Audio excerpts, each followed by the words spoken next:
뉴스 읽기 10번으로는 채찍피 시대의 교육, 읽기와 쓰기의 순서가 뒤바뀐다. 였습니다.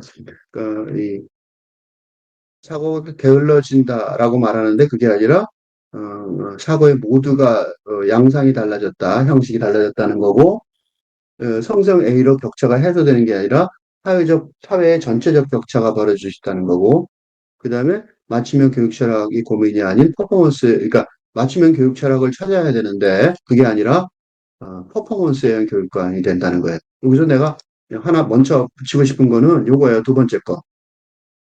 사회 격차가 벌어질 수 있어. 생각보다 중요한 지적이라서 이걸 가지고 계속 뭐 보시길 바라서 내가 여기서 미리 아직 읽지도 않았는데 미리 정리를 해드리려고 합니다. 뭐냐면 건근대 시대에 귀족과 평민이 있었어요. 그다음에 근대 시대에는 부자와 빈자가 있었어요. 전근대 시대에는 귀족과 평민의 계급이 있었죠. 계급이 언제나 이렇게 있었어요. 그러면 지금 이 8근대 시대, 7치피 시대에는 뭐가 있냐? 지자와 안, 아, 아, 상의성을 가진 지적 상, 내가 상세하려 했지만 사실은 시적 상상력이죠. 가진 계급과 근대적인 반복, 지식. 그러니까 근대적인 기계, 지식을 가진 계급으로 나눌 수 있어요. 상상력을 가진 시적 상상력을 가진 계급이 이전에 부자와였다면 근대적인 지식 계급을 가진 계급이 예전에 빈자와 평민의 자리에 있게 될 가능성이 많아요. 왜냐하면 이런 사람들은 챗GPT 등의 직업을 위협받는 계속해서 위협받겠죠. 계속해서 늘어나면서 이 어? 자동화의 그 등의 위협을 받는 근대적인 기계 지식을 가진 계급이 될 거란 말이죠. 상상력을 가진 거는 인공지능이 의 미래를 설계하는 시적 상상력을 가진 인공지능 미래를 설계하는 시적 상상력을 가진 계급하고 그 다음에 이 사람들은 그러니까 인공지능 미래를 계속 설계하니까 어떻겠어요? 돈 뭐 만대로 벌겠죠? 그냥 귀족처럼 살겠죠. 이 두 개가 다 돼요. 귀족이면서 부자일 수 있는 거죠. 요새 부자들은 귀족처럼 살잖아요. 그러니까 이 시대가 없어진 게 아니고 부자는 귀족처럼 사는 거죠. 그치? 근데 요 시대는 요거예요. 시적 상상력을, 그래서 내가 시적 상상력을 맨날 강조하는 거예요. 사회 전체 격차. 그러니까 맞춤형 교육 철학은 어떻게 벌어져야 되냐면 바로 요거 하는 대로 벌어져야 되는 거고 그래서 사고의 모두가 달라졌다는데 그 사고의 모두는 바로 요걸 말하는 거예요. 이렇게 기본적인 틀을 가지고 보시면 굉장히 긴 인터뷰인데 좋은 인터뷰예요. 그래서 챗GPT로 인공지능이 격차를 줄일 것인가 늘릴 것인가. 김성우 캐츠랩 연구위원 서울대 영어교육과 강사이신데 그거 얘기를 이렇게 말했어요. 그럴듯한 그림을 누구나 만나낼 수 있다는 점에서는 격차가 줄어들 수 있다. 그러니까 근대적인 기계적인 지식, 보방하고 그런 지식은 좋다는 거야. 그래서 그거는 사회적 격차를 줄일 수 있는데 그러니까 예를 들면 인공지능 번역 서비스가 활성화되면 영어 공부할 필요가 없지만 중요한 거는 인공지능의 번역 오류를 잡아낼 수 있는 능력을 가진 사람들은 극소수가 되는 거죠. 그러니까 보통의 영어 실력은 필요가 없어지는데 진짜 영어 실력은 되게 중요해지고 그런 사람들은 굉장히 큰 대우를 받겠죠. 그래서 사고를 못하는 게 아니라 게을러지는 게 아니라 사고의 모두가 달라지는 거죠. 사고하는 방식이 달라지는 거예요. 양상이. 그래서 읽기와 쓰기의 개념도 바뀌는 거죠. 읽기와 쓰기의 개념이 옛날에는 지금은 글을 쓰기에 앞서 사전에 독해하는 게 습관이 있지만 생성형 인공지능을 쓰면 독해라는 개념이 사전에 독해하는 개념이 뭐죠? 독해는 뭐가 문제냐면 요 말에는 뭐가 빠져 있냐면 사전에 수동적으로 관련 정보를 습득하는 그런 게 빠져 있어요. 그러니까 그때도 독해라고 그러지만 독해 종류도 여러 가지가 있을 수 있는데 여기서 말하는 독해는 수동적으로 그럴 때 근데 인공지능 것처럼 이런 거 그러니까 전체적으로 읽기와 쓰기가 바뀌는 것이고 결합된 읽기와 쓰기가 결합된 활동이라는 거예요. 이게 무슨 소리냐면 요게 그러니까 수동적으로 관련 정보를 습득하고 하는 읽기의 과정이 먼저이고 먼저 진행되고 그런 다음 음, 작가가 글 쓰는 사람이 그것을 능동적으로 어, 관련 정보를 변형하는 바꾸는 변형하는 쓰기 과정이 진행되는 근대의 어, 독서 습관이 음, 없어지고 그런 뜻이에요. 이거 어떻게 되냐면 팔근대 시대에는 읽기와 쓰기가 동시에 진행된다, 되어야 한다는 거예요. 하는 식으로. 그러니까 챗GPT가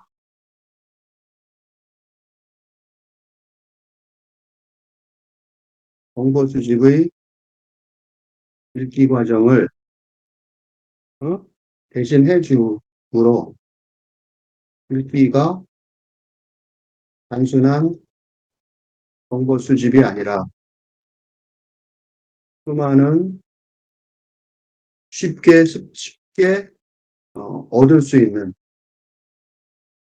수많은 정보에서 해당 과업에 필요한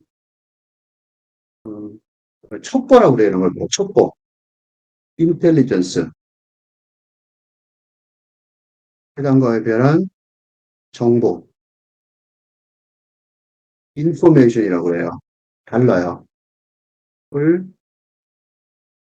판단하고 분석하고 판단하는 하는 작업. 즉 쓰기와 거의 동일한 작업을 해야 하기 때문에. 그지? 그러니까 옛날에는 쓰는 거 따로 있고 읽는 거 따로였는데 이제는 쓰기와 읽기가 동시에 진행돼야 된다는 거예요. 응? 이 첩보하고 정보의 차이점을 여기 할수 없이 요거 뭐안 할 수가 없네. 그래서 할 수 없이 했는데 첩보하고 정보 얘기는 좀 아무래도 정리를 해야 될 것 같아요. 그 얘기를 밑에다 하면 예를 들면 첩보는 어, 어? 온갖 정보, 온갖 그 관련 지식들이에요. 정보는 문제와 과제와 관련해 직접 관련되는 되는 첩보예요. 그렇게 얘기하면 좀 어렵죠? 조금 예를 하나만 들어보면, 사례. 예를 들면 미국의 9.11 사태 때, 사태 직후, 우리나라도 그러죠. 사태 직후, 또 우리나라에 최근에 물난리가 났을 때도 그러죠. 9.11 사태 직후 첩보가 있었다. 관련 첩보가 있었다. 이슬람, 을 믿는 과격 분자가 미국을 공격하려고 그런다. 그런 첩보가 있었다라고 얘기를 한단 말이죠. 있었다고 정보부를 비난하지만 그건 첩보이었을 뿐 그걸 정보로 파악해내는 능력이 부족했다고 비난해야 합니다. 첩보는 언제나 있어요. 미국이 이슬람 과격분자들이 공격할 것 같아. 왜 그러냐면 그런 첩보는 그거는 그전에도 아주 많이 예, 들어왔던 첩보이었을 뿐. 그걸 정보로 그러니까 중요한 건 뭐냐면, 그러니까, 그러므로 이제는 첩보의 수집이 아니라 핵심 정보가 핵심 정보인지 판단하는 안목이 어느 곳에서나 중요해졌다. 이때 어느 곳은 뭐냐면, 얘기할 때는 즉, 군사적으로나, 아니죠. 어, 경영학적으로는, 어? 뭐 학문적으로는. 아, 그 물건이 잘 팔릴 것 같아. 그런 얘기는 누구나 할 수 있다니까? 언제 어떻게 어떤 방식으로 잘 팔리냐가 문제인 거죠. 그지? 그러니까 이 핵심 정보인지 판단은 안목이 중요했다는 거예요. 요 핵심 정보인지 판단하는 건데 요거는 어, 온갖 정보에서 첩보에서 어, 중요 정보를 골라내는 건 시대를 읽는 시적 상상. 지금 상황이 어떻다는 걸 읽는 시적 상상력이 있어야지 되는 거죠. 그래서 리터러시, 문해력이라고 말하는 거 있죠? 문해력. 이게 리터러시가 조금 전에 조금 전에 길게 설명한 이유가 바로 이 리터러시예요. 이분이 응용 언어학 연구자이자 리터러시 연구자라고 했는데 그게 지금 말한 거죠. 그러니까 리터러시 이거는 그냥 독해력이 아니라 어, 비판적으로 바라보는 비판 리터러시라는 개념인 거죠. 그래서 지금 얘기한 거 금방 알 수 있겠죠? 멀티 리터러시는 이거는 뭐 텍스트뿐만 아니라 이미지, 소리, 영상 이것도 다 알아야 되는 거고 중요한 건 그게 아니라 비판 리서치죠. 그러니까 다시 말해서 쉽게 말해서 이게 중요한 말이에요. 세상에 중립적인 텍스트는 별로 없기 때문에 어떤 관점에서 어떤 지형을 가지고 받아들일까가 중요한 개념이다. 아주 쉽게 말했는데 사실은 쉽게 말하면 안 되는 거예요. 이 비판 리터러시는 뭐냐면 세상에 중립적인 텍스트가 별로 없어요. 왜 없어졌냐면 근대적인 인식 체계를 바탕으로 객관적으로 설명이 가능했던 어, 세상이 세상 읽기가 이제는 불가능해진 근대에서 탈근대로의 전환 상황이므로 이기에 그런 거예요. 그러니까 그게 중립적인 텍스트, 교과서라는 게 중립적인 텍스트예요. 그죠? 교과서라는 게 소위. 그러니까 즉 다시 말해서 이거 되게 중요한 말 한 거예요. 그래서 소위 학교에서 배우는 교과서라는 캐논의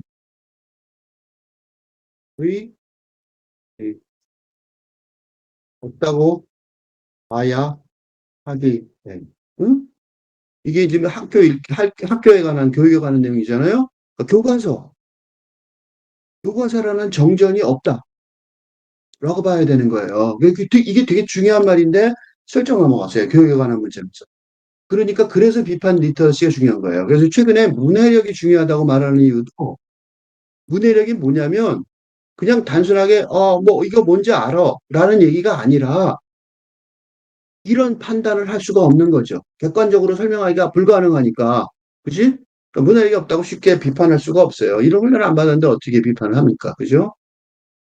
음, 그래서, 그렇지만 그 리터러시가 추상적이고 일반적인 개념이 아니라 구체적으로 어떻게 돼야 되는지 연구하고 있다는 거. 그러니까 교육이라는 게 말하자면 교육은 뭐냐?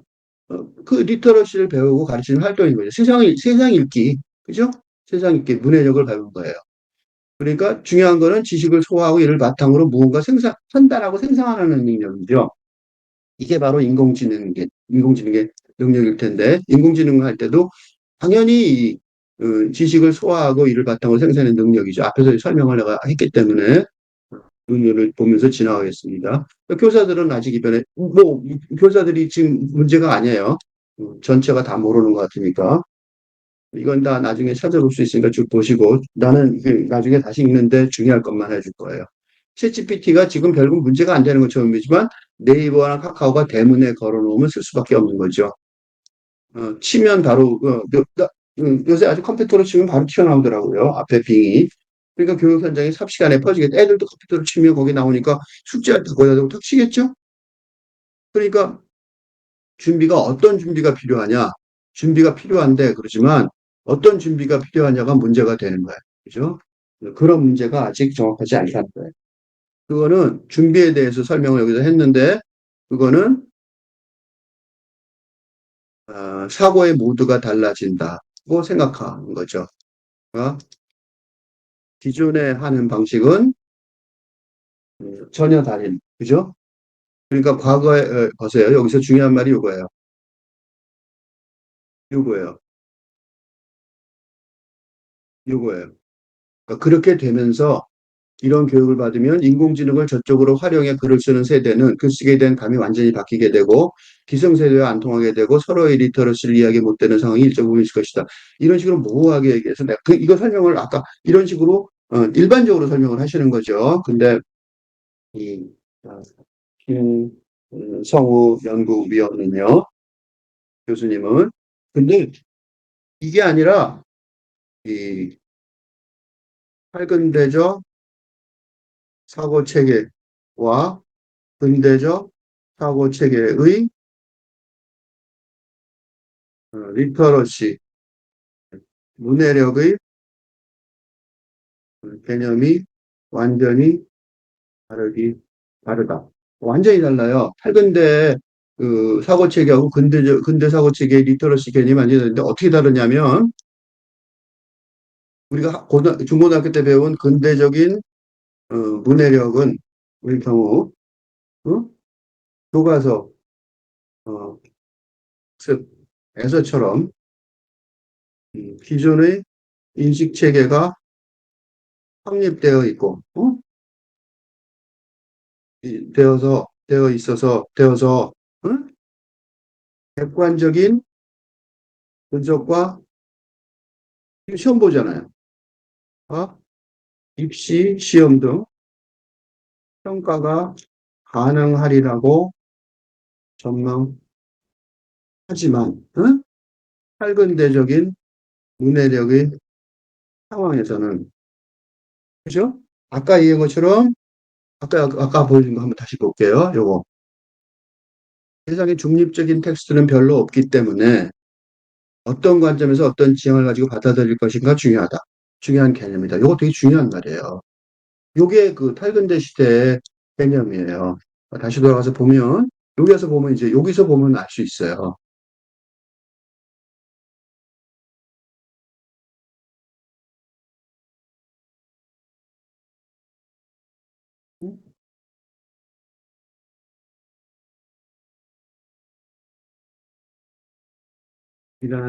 이 중요한 개념이라는 설명에서처럼 어?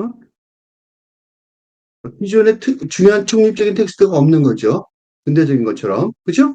그러니까 지금 탈근대 세상에서 탈근대의 새로운 세상에 그래서 이런 설명에서처럼 자신만의 어, 자신만의 관점과 지향을 가지고 인식 체계를 창조해 나가는 적 상상력의 훈련이 바탕을 두는 문해력 훈련이 필요하기 때문이다. 얼마나 달라요? 그러니까 시험 보고 암기해서 공부하는 거랑 응? 그러니까 얼마나 다르냐고. 시험 봐서 암기해서 공부하는 애랑 완전히 자기 나름대로의 관점과 지형을 가지고 이해하는 그 문해력을 가진 사람들은 엄청나게 다르단 말이죠. 그렇죠? 그러니까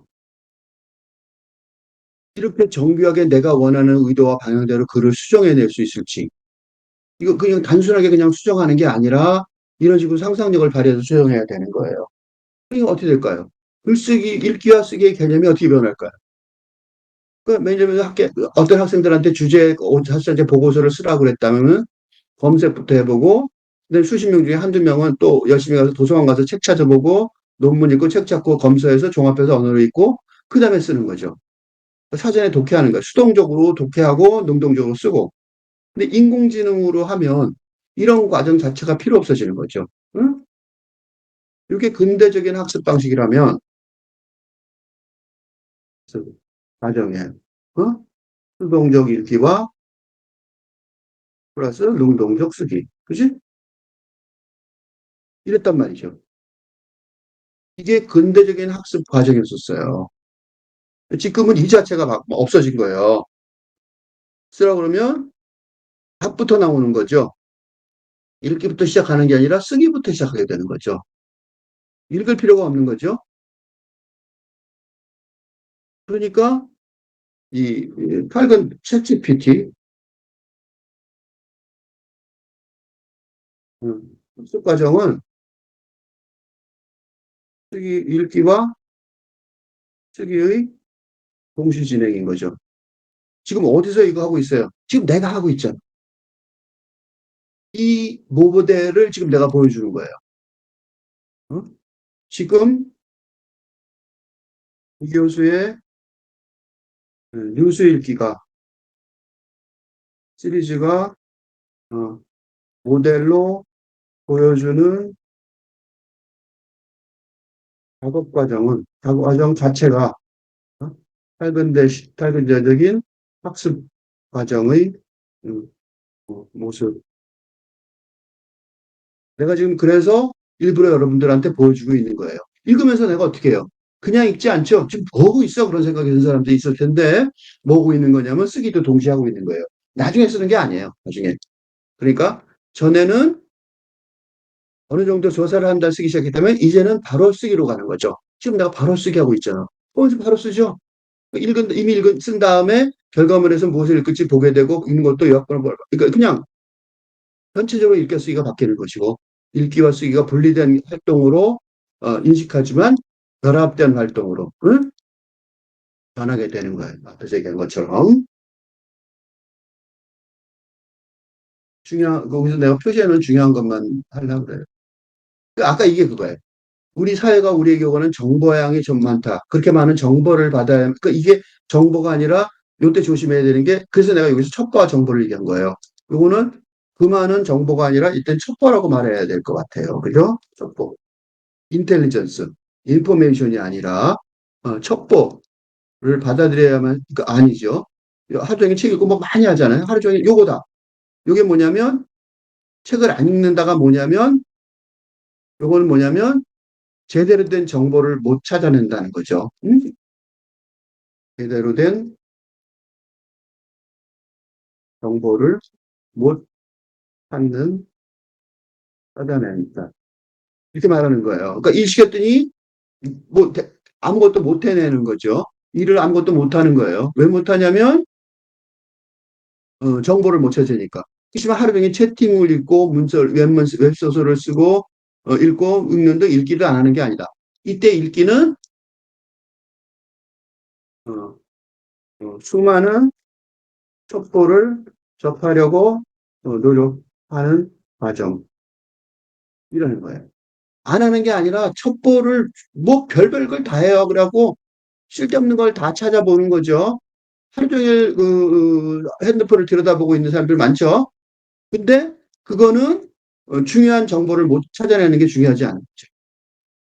그러니까 개인이 담당해야 될 정보가 아니라 첩보죠. 그죠? 그러니까 첩보가 중요한 게 아니라 그 지금 여기서 얘기하는 이 정보와 첩보 두 개를, 개념을 두 개를 구별을 안 했기 때문에 설명이 좀 어려워서 내가 일부러 설명을 일부러 했어요. 그래서 일부러 좀 그럴 것 같아서 일부러 설명을 한 거예요. 인공지능은 기본적으로 생산성 동물이기 때문에 내가 생각하는 생산성이 좋은 상이 있고 그곳에 가기 위해 인공지능을 대화의 파트너로 끌어들인다. 똑같은 대화이지만 사람과의 대화, 생산성이 좋은 상, 내가 생각하는 생산성이 좋은 상. 이게 무슨 소리냐면 이게 음, 지적 상상력으로 분석할 수 하려는 해결방 또는 정보적인 과정. 이게 있어서 그래요. 그러니까 이거는 조금 다른 말로도 쉬운 말로 풀어보면 어, 기존의 근대적인 도구라는 관점에서는 응?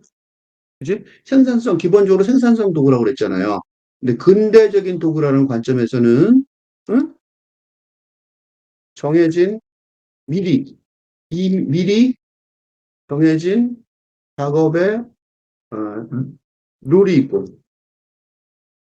어, 그것을 어, 효율적으로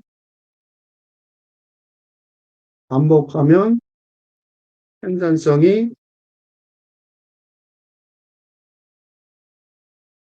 높아지지만, 그지? 그런 작업은 로봇이나 인공지능이 더 잘할 것이기 때문에 그런 작업이 뭐냐면 그런 기계적인 반복 작업은 로봇이나 인공지능이 더 잘을 할 것이기에 응? 창조적으로 시적 상상력에 의해 분석하고 판단한 정보 처리 과정이 인간의 영역에서 점점 더 중요해질 것이다. 이므로 이것이 생산성이 이것의 팔근대적 팔근대적 생산성의 수준의 판단 기준이 아주 달라진다. 그죠? 이렇게 아주 달라지는 거죠. 그러니까 생산성이라고 말하지만 똑같은 생산성이 아니에요. 이때 생산성은 근대적인 생산 도구라고 그러는 거고, 여기서 생산성은 탈근대적인, 그죠?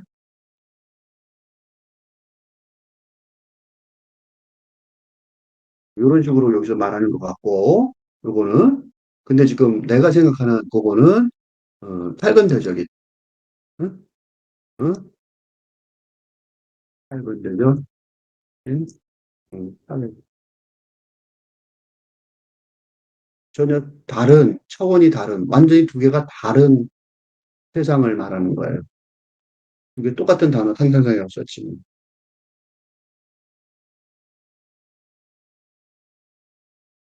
너무 많아서 자세히 읽을 수는 없어서 꼭 필요한 내용만 읽어보려고 합니다.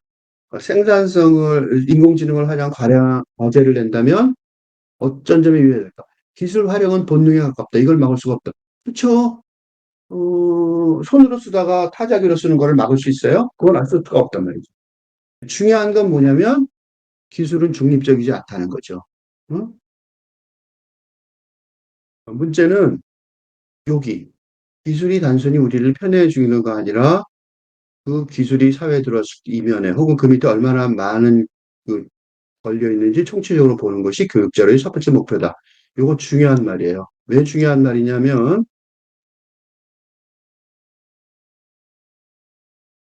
편리하게 더 편리하게 해주는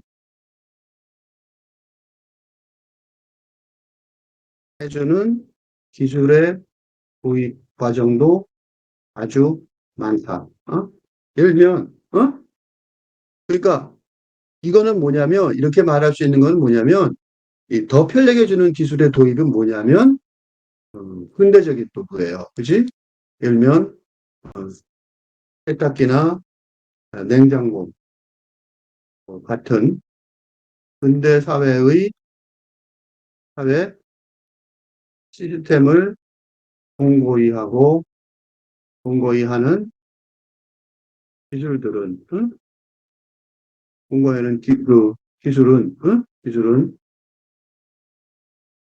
우리를 단순히 더 편하게 해주는 도구라고 말할 수 있어요.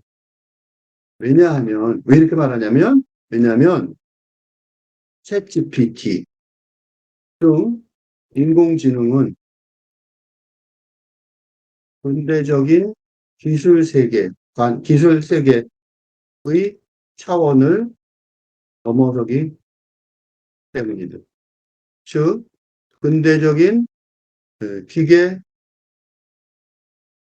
사고가 전혀 적용되지 않는 상황이기에 챗GPT 기술 앞에서 인류가 당황을 하고 그죠?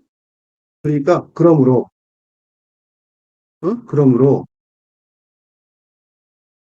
8근대 사회라는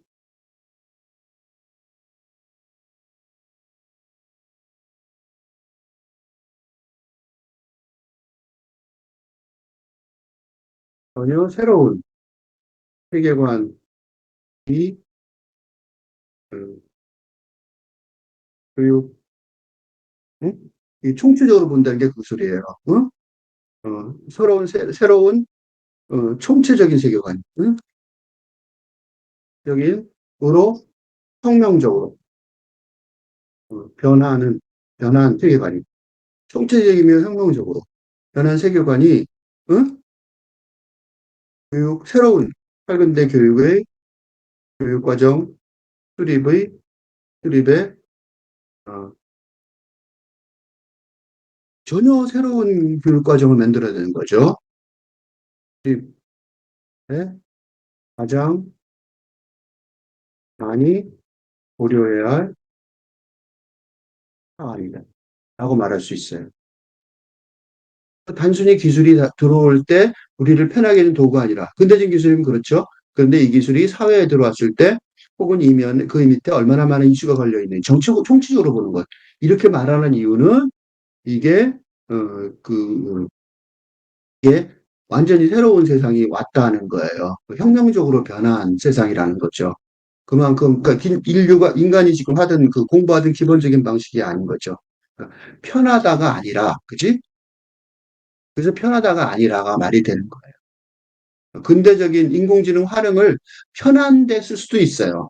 그러니까 그건 중요하지 않다는 거예요. 그러니까 단순히 편하다가 아니라, 즉 근대적인 어, 작업에 활용하는 부분이 아니라 그렇게도 쓸 수 있겠죠. 근데 그게 하는 게 중요한 게 아니라는 거죠. 어?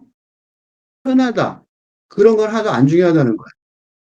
물론 그것도 있어요. 없는 게 아니라 로봇이나 인공지능으로 얼마나 우리 편하게 하겠어요. 그죠? 근데 그게 아니라 어떤 부분이 제거되는가? 그런 거예요. 어떤 부분이 제거되는가? 즉, 무슨 소리냐면, 현대 사회의 핵심 요소 중에서, 어?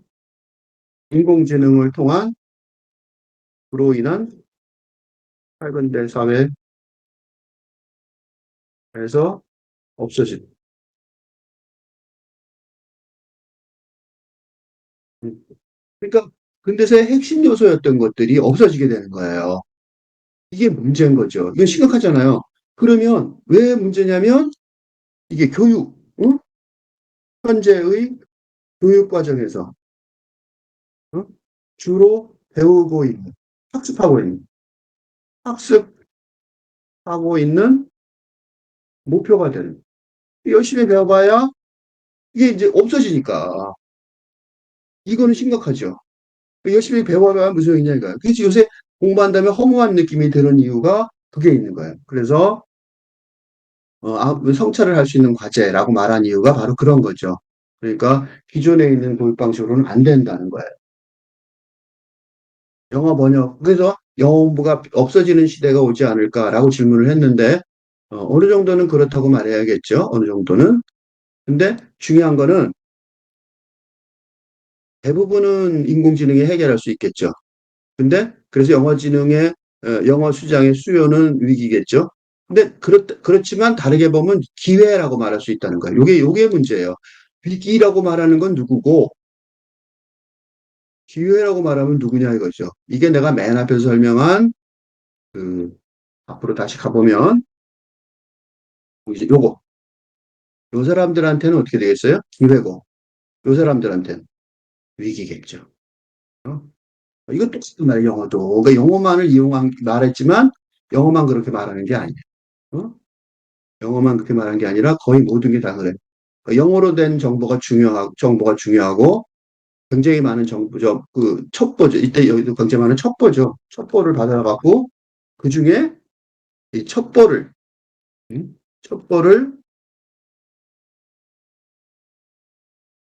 비판적으로 읽어낼 수 있는 문해력이죠. 그죠?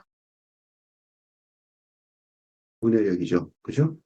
비판적으로 읽어낼 수 있는 문해력. 이게 문해력이에요. 그러니까 첩보에서 중요 정보를 파악할 수 있을 짧은데 인식 체계를 갖춘. 그냥 문해력이 아니라 이 세상, 이 탈근대 세상에서는 어떻게 도대체 읽어야 되는지를 아는 거예요. 그래서 내가 지금 바로 이 탈근대 인식 체계, 이게 뭐냐면 지금 이 교수의 조건 없는 학교, 다른 데서 잘 안 하는데 학교라는 유튜브 채널에서 교육하려고 자습을 위해 제공하는 탈근대 인식 체계를 갖춘 문해력이 필요해요. 학생들은 못 볼 텐데 선생님들이 봤으면 좋겠어요. 교사들이. 음, 인공지능에 넣으면 소네트도 쓸 수 있고, 다 할 수 있단 말이죠. 그래갖고 영어 실력이, 번역기가 인공지능 활용해 영어 실력이 안 되는 할 수도 있단 말이죠. 이런 것들은 기본적으로 된단 말이에요. 즉, 다시 말해서, 영무역 정보 조금 알고, 패션 정보, 문화 정보 조금 알 수 있던 사람들은 다 망하는 거죠. 조금 조금 알고 잘난 척하는 사람들은 다 끝난 거예요. 쉽게 말하면. 그런데 문제가 뭐냐면, 번역기의 모호한 표현이나 오류를 잡아내는 능력은 극소수에게 집중된다. 이게 문제인 거죠. 그래서 많은 사람이 그림이나 영상을 비슷한 퀄리티로 만들 수 있다는 점에서는 격차가 줄어들지만 사회 전체의 격차는 줄지 않을 수 있다. 빈부격차 또 나는 거죠. 마태 효과라고 이 사람은 설명을 했어요. 아까 빈부격차를. 그러니까 즉 무릇 있는 자는 더욱받아 풍족하게 되고 없는 자는 있는 것까지 빼앗기게 되리라는 성경 구절. 어? 그러니까 빈부격차는 더 커질 수도 있어요. 그러니까 이제 큰 이 데이터가 잘 모인 곳이 스타트업계 하는 것보다 훨씬 낫겠죠. 뉴욕타임즈하고 지역신문사가 하는 것도 격차가 있겠죠. 그래서 얼마 전에 최근에 기사가 난 건데 뉴욕타임즈의 스포츠 부분을 폐쇄를 시켜버렸어요. 아예. 근데 왜 그랬냐면 아틀란틱이라는 새로운 요 사람들, 요렇게 극소수의 사람들이 기자들이 지역신문사에서 스포츠 뉴스를 훨씬 잘 쓰게 그러니까 심층 분석하는 거죠. 이거 사실이에요. 예를 들어, 이거 진짜 최근에 얼마 토요일자 신문에 났으니까 찾아보세요. 예를 들어 뉴욕 타임즈가 스포츠 부분을 폐쇄했는데 다 버렸어요. 근데 했는데 그 이유는 음, 애틀랜틱이라는 랜틱이라는 어, 북소수 기자 집단이 음,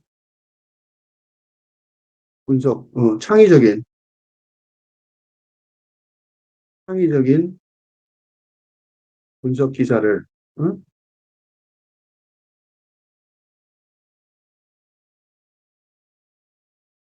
쓰는 바람에 외주하기로 결정하기. 음, 뉴욕타임즈에 간다고 해서 뉴욕타임즈의 스포츠 기사가 잘난 척하고 얼마나 폼 잡고 오랫동안 살았겠어요?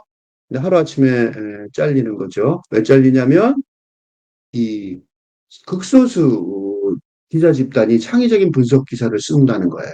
그러면 그 뉴욕타임즈 전체에 있던 기자들은 쫓겨나는 거예요. 이게 글쓰기도 이제 시작한 사람과 잘하는 사람의 격차가 벌어질 수 있는 거죠. 이제 시작한 사람과 잘하는 사람의 격차. 이제 앞으로 무서워지는 거고, 그 얘기는, 그건 이미 벌써 벌어지고 있어요. 이미 벌써 벌어지고 있는 거죠. 그러니까, 여기서 이게요. 19세기 이 학교는 대량 생산에 이 근대 학교죠. 근대. 음, 그런데 학생들이 교육과정을 따라간 게 아니라 교육과정에 학습자에게 맞춰야 된다. 어떻게, 근데 이게 아니에요. 요거는, 는 것은, 는 주장은 일부만 옳은데, 그 이유는 학습자들이 기존의 근대 교육 과정을 뛰어넘는 탈근대 교육 과정을 스스로 창조할 수는 없기 때문입니다. 이거는 그러니까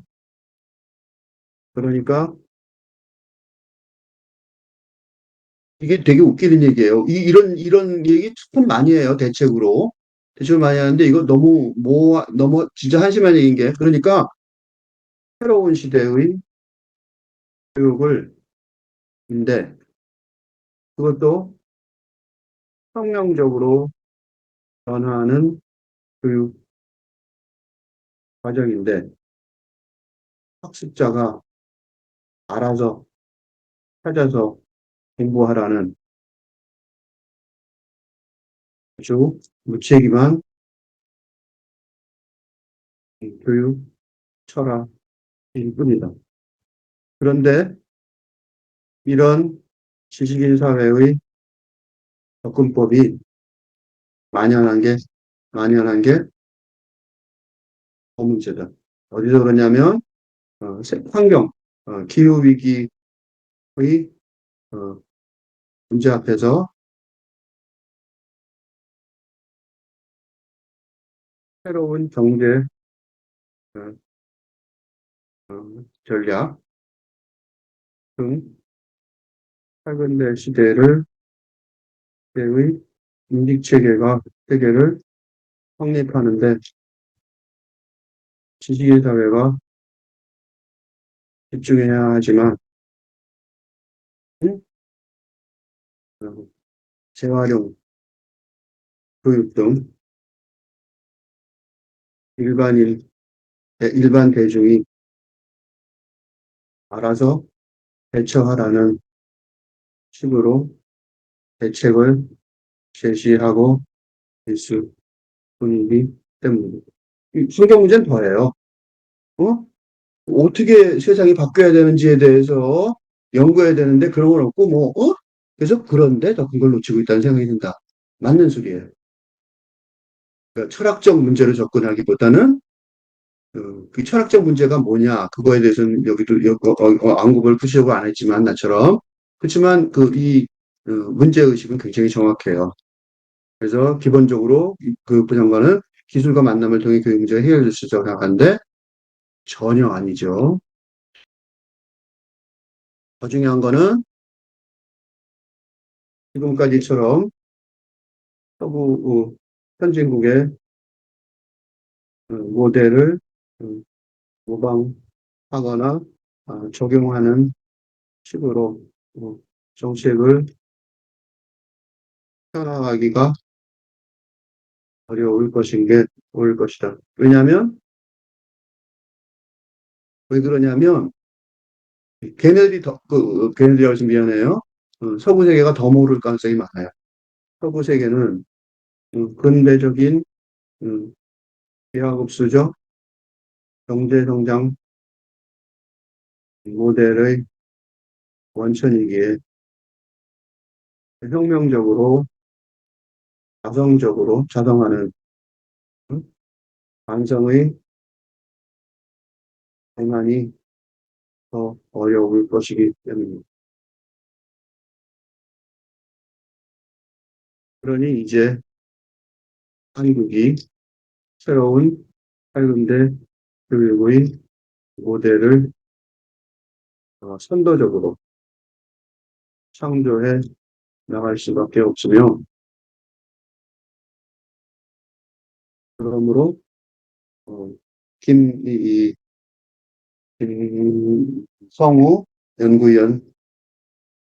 연구위원의 제안처럼 철학적 문제로 접근해야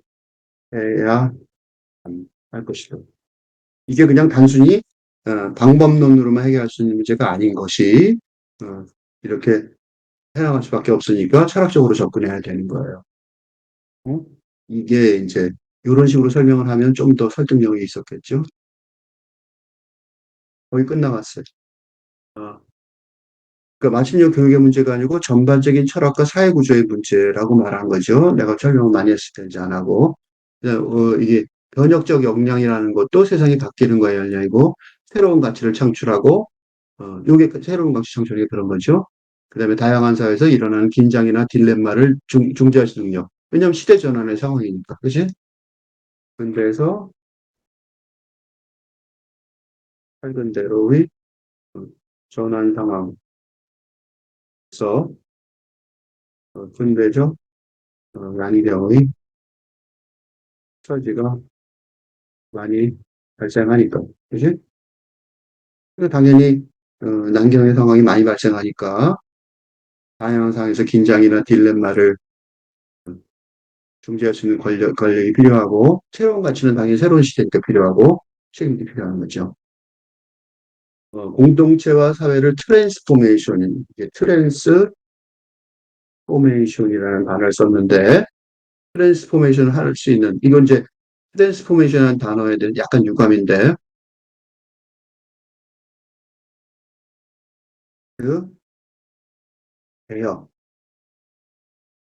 개혁, 응? 개혁이라고 개혁의 필요성을 주장하지만 응? 이거는 개선보다는 나아요. 그죠? 그러니까 이노베이션 개혁보다는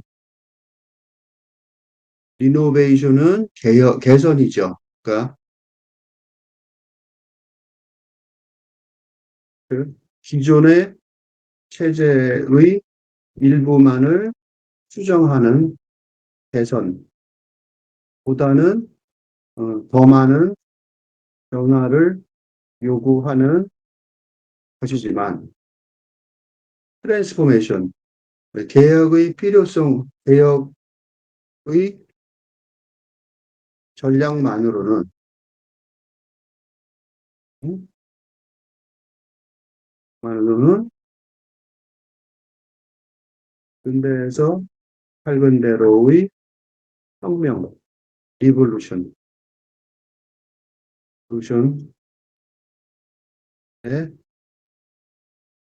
필요한 변화를 이끌어낼 수 없기에 소극적으로 고 말할 수 있어요. 평가할 수 있어요. 근데 이거는, 이 변명을 김성우, 연구원을 위해서 변명을 하자면, 혁명을 하려면 바깥에 있어야죠. 그죠? 그러나, 김성우 연구위원, 연구위원을 위해 대신 변명하자면, 대학이라는 근대 체제 강사님이시죠? 서울대 영어교육과 강사님이시니까, 내에서는 혁명을 부르짖을 수 있다는 점은, 어? 받아들이죠. 그래서 그거는 나같이 이렇게 바깥에 있는 사람이 말이에요. 대신 말. 그러므로 실제처럼 대학 체제 밖에 있는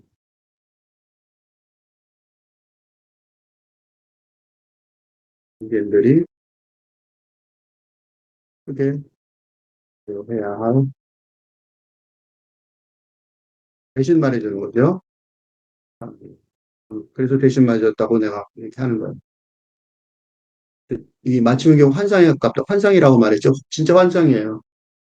음, 굉장히 세련된 20세기 교육이죠. 그러니까 근대 교육을 세련되게 만든다는 거예요. 그러니까 겉으로 보기엔 화려하지만 기존에 있던 가치들을 그냥 흡수하게 만드는 교육이죠. 아무 쓸모없는 교육이죠. 현재도 쓸모없는데 겉으로만 멋있는 거죠.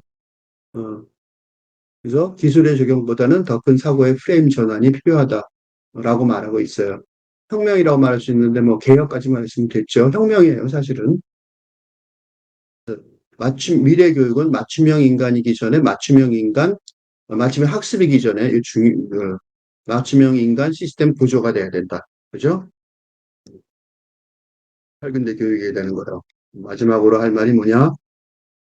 생산성 도구로 보고 있는 건 안 된다는 거예요. 응? 그러니까 인공지능을 쓰면 과제를 금방 하자가 무슨 의미가 있냐는 거예요.